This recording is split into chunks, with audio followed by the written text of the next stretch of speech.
in addition to quarterback. The Browns will definitely be in the market for a running back in the draft. Field Yates, ESPN's draft analyst from First Draft, on a running back whose performance on the combine might have cost him to slide down the draft board a little bit.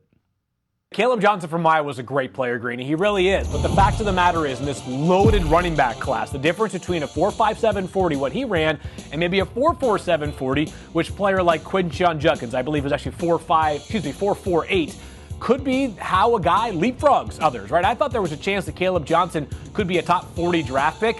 Just don't know if 4.57, despite the fact that he would be a hand-in-glove fit for a zone scheme offense that could run some of the same concepts that he thrived in during his time at Iowa, I just don't know if he goes in that top 40 selections, maybe more towards the back end of round 2 or even the early portion of round 3. Some of the other running backs that were at the combine that performed, including Omarion Hampton, he was terrific. We saw Ashton Jeanty only do the measurements. He doesn't have to worry about it, but Trayvon Henderson and Quinshon Judkins amongst the names that could be ahead of Kaleb Johnson. Now, on some teams' boards, I know that it's just one number. That being said, there's not a ton of running backs who are high-level players in the NFL that are unquestioned starters that also ran a 4.57 40. Really solid prospect, but I do think in this class that's going to impact his standing.